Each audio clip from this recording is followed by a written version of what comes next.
Praise the lord, హల్లెలూయా. ఈ విశ్రాంతి దినమున మనమందరము ఆయన సన్నిధిలో స్తుతించి ఆరాధించి గణపరచదగిన రోజు. ఈరోజు దేవుని వాక్యము పరిశుద్ధ గ్రంథము నుండి కీర్తన గ్రంథము 95వ అధ్యాయము 2వ వచనం.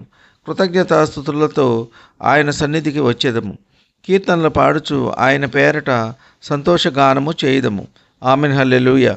ఈ విశ్రాంతి దినమున ప్రతి ఒక్కరము మన యొక్క పనులు అన్నీ ముగించుకొని దేవుని ఆలయానికి సమయానికి వెళ్ళి ఆయనను స్తుతించి ఆరాధించి గణపరిచే రోజు గనుక మనమందరము కృతజ్ఞతాస్తుతులతో ఆయన సన్నిధికి వెళ్ళవలసి ఉన్నది.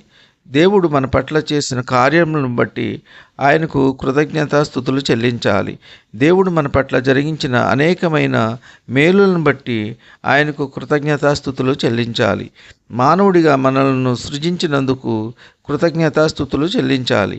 మన కుటుంబానికి ఎటువంటి హాని జరగకుండా కాపాడుతున్న దేవుని బట్టి కృతజ్ఞతాస్తుతులు చెల్లించాలి. పిల్లలు పరీక్షల్లో ఉత్తీర్ణులైనందుకు కృతజ్ఞతాస్తుతులు చెల్లించాలి. ఇంతవరకు మన యొక్క ప్రయాణాల్లో రాకపోకల్లో కాచి కాపాడినందుకు కృతజ్ఞతాస్తుతులు చెల్లించాలి. ఇంతవరకు మనలను సజీవులుగా ఉంచినందుకు కృతజ్ఞతాస్తుతులు చెల్లించాలి. బిడ్డల వివాహములు ఘనంగా జరిపించినందుకు కృతజ్ఞతాస్తుతులు చెల్లించాలి. జీవనోపాధికి మంచి ఉద్యోగం ఇచ్చినందుకు కృతజ్ఞతాస్తుతులు చెల్లించాలి. ప్రియ సహోదర, ప్రియ సహోదరి, ప్రతి విషయంలో దేవునికి కృతజ్ఞతాస్తుతులు చెల్లించాలి. కృతజ్ఞతగా కానుక కూడా దేవునికి అర్పించాలి. దశమ భాగాన్ని దేవునికి అర్పించాలి. మరియు ఆయన సన్నిధిలో పాటలు పాడుచు సంతోషగానములు చేయాలి. గంభీర ధ్వనిగల వాయిద్యములతో ఆ దేవాది దేవుని స్తుతించి ఆరాధించి గణపరచాలి. ఈ కొద్ది మాటలు దేవుడు దీవించునుగాక. ఆమెన్.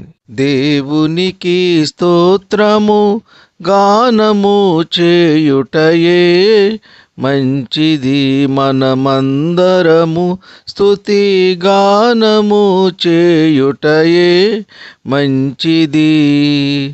యెరూషలేము యెహోవాయే కాటుచున్న వాడని, యెరూషలేము యెహోవాయే కాటుచున్న వాడని, ఇశ్రాయేలీయులను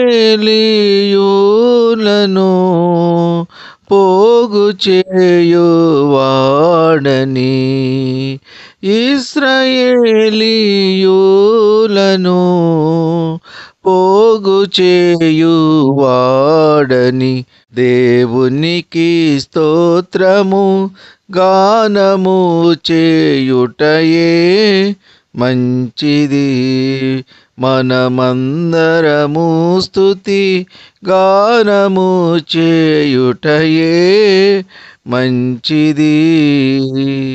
గుండె చెదరిన వారిని బాగు చేయు వాడని, గుండె చెదరిన వారిని బాగు చేయు వాడని, వారి గాయములన్నీయు కాటుచున్న వాడని, వారి గాయములన్నీయు కాటుచున్న వాడని. దేవునికి స్తోత్రము గానము చేయుటయే మంచిది, మనమందరము స్తుతి గానము చేయుటయే మంచిది. హల్లెలూయా. ప్రార్థన. కృపాసత్య సంపూర్ణుడా, మీ ఘనమైన ఉన్నతమైన నామమునకు వేలాది వందనాలు స్తుతులు చెల్లించున్నాము తండ్రి. మీరు గొప్ప దేవుడవు, శక్తివంతుడవు యేసయ్య, మీకు స్తోత్రములు.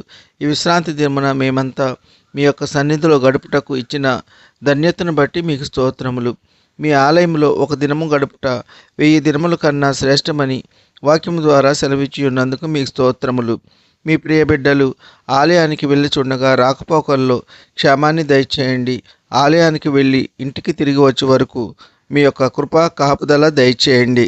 మీరు మా పట్ల చేసిన మేళ్లకై కృతజ్ఞతాస్తుతులు చెల్లించి సంతోషంతో పాటలు పాడి ఆనందించి ఆరాధించే కృప దయచేయండి. మీ ప్రియ బిడ్డలందరూ వారి వారి పనులు ముగించుకొని సమయానికి మీ ఆలయంలో స్తుతించి ఆరాధించే కృప దయచేయండి. ఎవరైతే బలహీనంగా ఉన్నారో వారి శరీరంలో ఎక్కడ ఎటువంటి బలహీనత ఉన్నా యేసు నామంలో ఇప్పుడే వారి బలహీనతలన్నిటి నుండి విడుదల కలుగునుగాక. చంటి బిడ్డలను కాపాడండి. మంచి ఆరోగ్యములు దయచేయండి.